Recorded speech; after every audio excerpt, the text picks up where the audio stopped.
Olá, pessoal, tudo bem com vocês? Como eu havia prometido, vamos iniciar uma grande jornada passando para vocês importantíssimas informações e conteúdos sobre planejamento patrimonial e sucessório. Vamos começar a conversar com você sobre a possibilidade do aumento sobre a transmissão de bens através da herança e doação. Nós vamos fazer com você uma jornada sobre esse assunto. E o que é uma jornada? Jornada é algo diferente de uma viagem.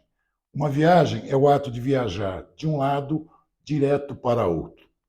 Já a jornada é algo bem maior. É um passeio em que você vai fazendo paradas para apreciar e aprender mais sobre algo ou alguma coisa, onde ao final você conhece muito mais coisas e tem muito mais prazer do que numa simples viagem. O que vamos fazer? Vamos fazer uma jornada de planejamento patrimonial e sucessório. Através da internet, usando o YouTube, vou postar vídeos, lives, mini-aulas, seminários e palestras. Através do Facebook, vamos disponibilizar para você posts, reels, lives, links para downloads de e-book. E no Instagram, vamos dar a você muitas informações através de vídeos, lives, mini-aulas, seminários e palestras. E ainda mais, vamos produzir e empregar, através das redes sociais e do seu e-mail, muitos e-books com valiosas informações para você. E por onde vamos começar? Pela seguinte pergunta: o que você vai fazer diante do possível aumento do ITCD pelo governo sobre herança e doação no Brasil? Eu diria até mais, eu diria que não é um risco, eu diria que é certeza que o imposto sobre herança e doação no Brasil, o ITCMD, ele vai aumentar. E isso é uma certeza que eu tenho. Por quê? Porque hoje no Brasil, o máximo permitido de se cobrar de ITCMD é a alíquota de 8% autorizada pela Resolução número 9 de 1992, que regulamentou o imposto sobre a transmissão e doação causa-mortes, que trata o parágrafo 1, inciso 4 do artigo da Lei Federal, que limita o máximo a ser cobrado do cliente. Desde 2015, já se estudava, através de uma proposta do CONFAS, que é o Conselho Nacional de Política Fazendária, conselho este que reúne o ministro da Fazenda e os 27 secretários de Fazenda das 27 unidades da Federação, e esse conselho delega sobre políticas fazendárias uniforme para o Brasil inteiro. Políticas que são próprias dos estados para tornar uniforme em todo o Brasil. E existe uma proposta feita pela unanimidade do CONFAS, e esta proposta sugere a mudança de 8% para 20% para a alíquota máxima permitida no Brasil. Então, veja, o estado do Rio de Janeiro, que a alíquota máxima é 8%, mais que dobraria. A de São Paulo, que é 4%, aumentaria 4 ou 5 vezes. Já não é de hoje que políticos economistas sugerem como aumento de carga tributária o aumento do imposto sobre a transmissão de bens por herança e doação. Ainda em 2020, durante a pandemia do Covid, os deputados estaduais por São Paulo, Paulo Fiorilo e José Américo, fizeram uma proposta de lei sob o número 250/2020, propondo que o Estado de São Paulo, que cobra atualmente 4% de imposto sobre a transmissão de bens por herança ou doação, passasse para 20%. Felizmente, esta proposta ficou parada e foi arquivada no final de 2020. Mas, às vezes, o que os políticos economistas defendem é o aumento desse tipo de imposto como forma de aumentar a arrecadação. Com o novo governo e a existência da lei de teto dos gastos, somente o aumento da receita com impostos é que será possível manter o equilíbrio econômico e as promessas de campanha. E por que mexer especificamente no ITCMD? Os políticos, os gestores da economia do Brasil têm dois argumentos básicos para ter essa visão simplista e tentar convencer você e toda a população que este aumento é para o benefício de todos. Dois argumentos falsos e falaciosos. Na verdade, chegam a ser até perversos esses dois argumentos. O primeiro deles é que o Brasil é um dos países que menos tributa a herança no mundo. E realmente, em termos de alíquota, é um dos países que menos tributa a herança no mundo. E é lógico que tem sistemas de contrapesos que são implementados em outros países que o tornam muito mais justo do que no Brasil. O atual ministro da Fazenda, o senhor Fernando Haddad, em entrevista ao programa Roda Viva na TV Cultura em 2022, disse textualmente: o imposto sobre herança no Brasil é um dos mais baixos do mundo. E isto está na internet, no canal Roda Viva, em 1 hora e 23 minutos e 37 segundos. E ele tem razão. Na França, o governo cobra 60% sobre o patrimônio transferido por herança ou doação. No Japão, cobra-se 55%. Na Alemanha, cobra-se 50%. Na Suíça, cobra-se 50%. Nos Estados Unidos, 40%. No Chile, aqui na América Latina, cobra 25%. E no Brasil, apenas 8%, uma das menores alíquotas do mundo. O que eles não te explicam é que nesses países, primeiro, a carga tributária imensa que temos no Brasil sobre a aquisição dos bens. Segundo, e mais importante, os países mais desenvolvidos podem ter uma carga tributária alta sobre herança e doação, pois os contribuintes já fazem o planejamento patrimonial e sucessório há décadas.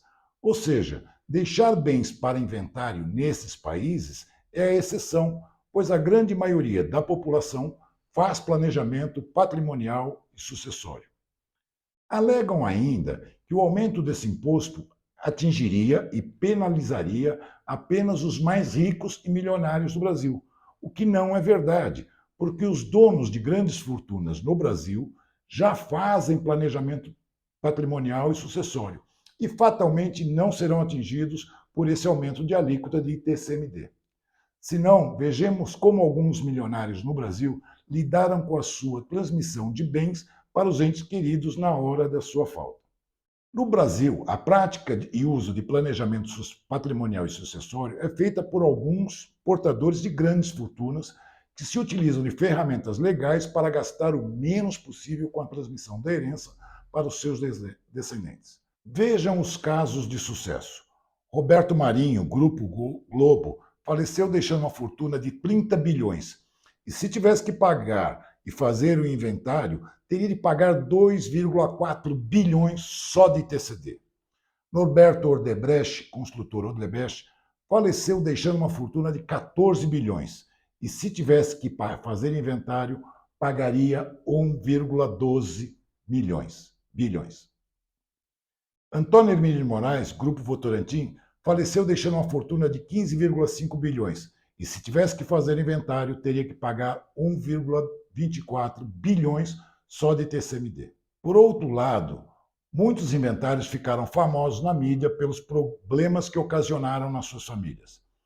Apenas como exemplo, temos Gugu Liberato, que deixou uma herança de mais de R$1 bilhão para os filhos e sobrinhos, gerando um desconforto emocional entre os familiares e gerando altos custos de inventário. Chico Anísio deixou uma herança de mais de R$20 milhões, teve seu testamento anulado e deixou quem ficaria com seu patrimônio intelectual fora do processo. Processo que se arrastou por muitos anos e deixou uma dívida de 7 milhões. O cantor Vando deixou uma herança de mais de 10 milhões e após quase 10 anos a família continua brigando na justiça para partilhar a herança. E muitos que tiveram problemas com seus inventários, por briga em família e por outros problemas com a demora do encerramento de inventário.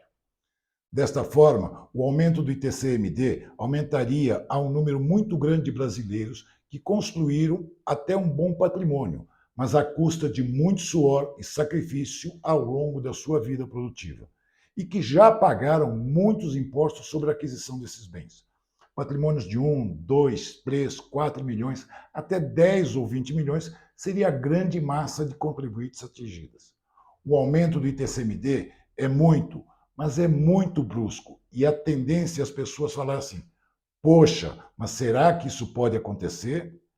Será que é possível passar ou não? Vamos entender um pouco melhor isso. Quem são os responsáveis ou instituição com poder para alterar a alíquota do ITCMD?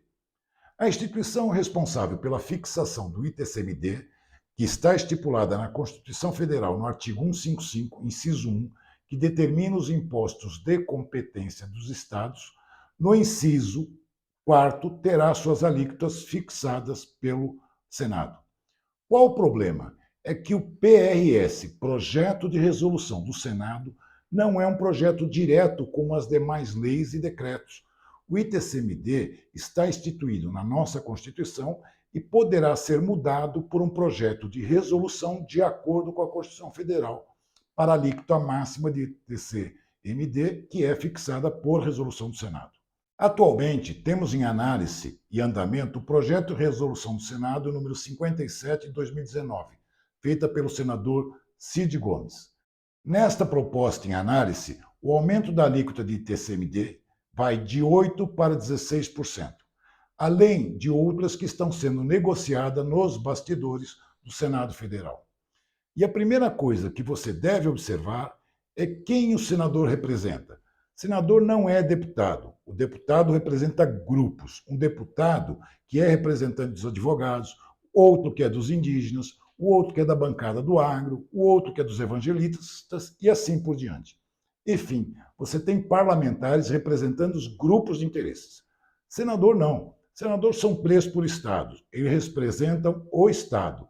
E, normalmente, eles têm uma íntima ligação com o governador, seja porque eles são eleitos juntos, às vezes na mesma chapa ou partido ou coligação.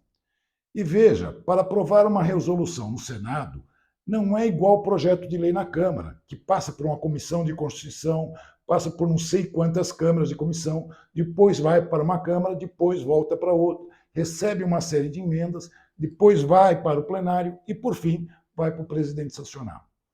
O PRS, Projeto de Resolução, é muito mais simples. Pega-se a proposta, ela é analisada e pode ir para o plenário a qualquer hora, a qualquer momento, para aprovação por maioria simples. Votou ali por maioria simples, está valendo no dia seguinte. É como funciona essa maioria simples. São 3 senadores por estado, são 81 no total. Então, para se ter maioria simples, você tem que ter um quórum de maneira simples, ou seja, precisa ter 41 presentes. E todos os presentes precisa ser a maioria simples. Ou seja, só para ter 21 a favor, um belo dia, naquele cenário, e pronto, está votado. Mas por acaso você já viu como são feitas essas votações no Senado? Você já viu como é a votação de uma resolução no Senado? Eles fazem assim, acordo de líderes, votam em bloco e vão lendo. Projeto de resolução, número tal, quem concorda, permaneçam como está, tudo aprovado, pronto. E é assim que funciona, toque de caixa mesmo. Isso pode acontecer a qualquer momento. E o segundo argumento é que é um tributo que penaliza os mais ricos. E não é verdade. Por quê? Porque os mais ricos ou multimilionários já têm um sistema de holding familiar. Ele penaliza, sim, os mais abastados, mas de uma outra classe social, da classe média e da classe média alta. E aqueles que são ricos, mas não bilionários com as grandes fortunas. São esses que serão penalizados. Isso não torna o imposto mais justo. Muito pelo contrário, ele é completamente injusto. Porque se você for pensar no imposto sobre herança, aquela família já pagou os impostos para adquirir aqueles bens. E vejam, ela já pagou muito imposto, já saiu 27,5% da conta dela.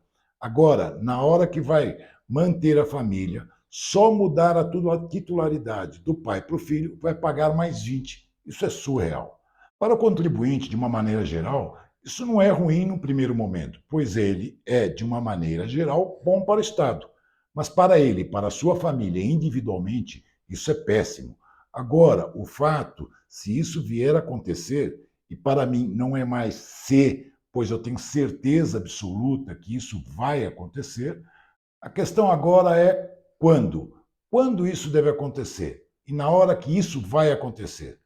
O detalhe é, você vai estar preparado? Você vai ter a solução que sua família não seja atingida por esse imposto? Porque isso, todas as famílias brasileiras vão ter que buscar uma solução para isso.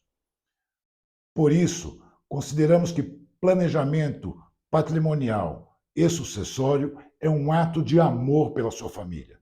Porque o dia que esse troço sair, quem não souber e não tiver feito planejamento patrimonial e sucessório em vida, vai perder uma boa parcela do seu patrimônio na transmissão para seus familiares. um monte de oportunidades ficou para trás. Então, na iminência disso sair, na iminência disso acontecer, as famílias, as pessoas que têm patrimônio, vão ter que dominar e conhecer o tema planejamento patrimonial familiar, que deixaria de ser um luxo ou uma possibilidade somente para as pessoas que são multimilionárias, passando a ser uma necessidade de sobrevivência para você, seus filhos e seus familiares. Nós pretendemos passar todas as nossas informações e expertise que temos para ajudar a você. Vou produzir muito material para te passar nos próximos eventos. Lembrando você que isso será feito através das nossas redes sociais, postando informações e soluções importantíssimas através das postagens, vídeos, e-books que terão muita valia.